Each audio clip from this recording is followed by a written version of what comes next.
Week 2 is here, and I've got 4 games circled that I absolutely love. These are juicy fantasy matchups where I want players from these games in my lineup, and we might see some breakout. Let's dive in. We start with a divisional matchup, Bills vs. Jets. The Jets are licking their wounds after Rodgers lit them up for 4 touchdowns. That hurts. But don't forget, Justin Fields looked fantastic on the ground, and now they face a Bills defense that just surrendered 220 rushing yards to the Ravens. Oh, and they're also going to be missing Ed Oliver, their best interior lineman from week 1. That's a recipe for more pain. Expect Aaron Glenn and Engstrand to lean heavily on that Fields-Brees-Hall combo, running behind an improved O-line. If New York Jets can get out to an early lead, I see them playing that ball control style. On the other side, Buffalo's no pushover. They stormed back for a win last week and carry out that momentum here. Josh Allen should move the ball and the O-line looks sharp. The X factor, Keon Coleman. He led the Bills in snaps and yards, and he already found the end zone. Let's see how the Jets defend him after their secondary got exposed. Next up, Jags versus Bengals. This one screams shootout potential. Last week, the Jags didn't need much offense to beat the Panthers. They went into cruise control in the second half. But this week,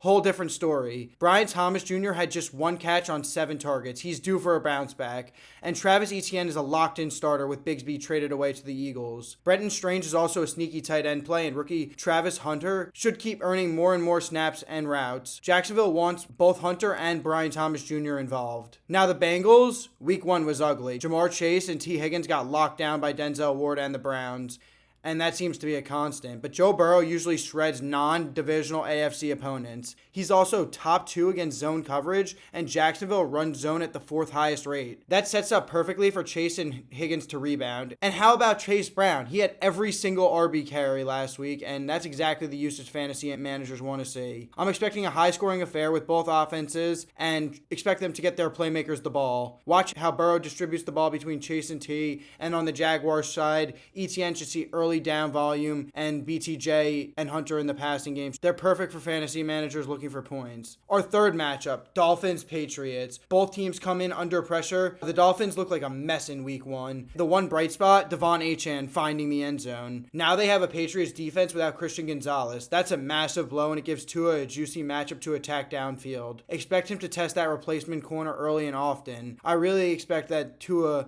should find Tyreek Hill more this game, and he could be an exciting play this week. For New England, this is a dream matchup for Drake May managers. Miami's secondary could legitimately finish 32nd in the league. Their front 4 is good, but their defensive backs, they're a weekly target. May should have his first 20-point fantasy game of the season right here. The run game was shaky last week, but Trevion Henderson should be more involved, and expect him to get those pass-catching role. And for receivers, I expect Kayshon Boutte or Diggs. Honestly, any of the Patriots wide receivers could cash in against this secondary. This matchup has sneaky shootout vibes. Points are coming. Finally, our Sunday night football, Falcons versus Vikings. 2 quarterbacks from the same draft class going head-to-head for the first time. Love this matchup. For Atlanta, good news. Drake London is active and Darnell Mooney returns. Normally that hurts Kyle Pitts, but with London playing through a shoulder injury and Mooney just getting back, I'm starting Kyle Pitts still. Bijan Robinson, automatic, don't overthink it. Mooney, I'm keeping him benched. Let's see him produce before getting him in there yet. And then Minnesota is all about rookie JJ McCarthy. After that early pick 6, he could have folded, but instead he bounced back, trusted his reads, and made some big throws in the 4th quarter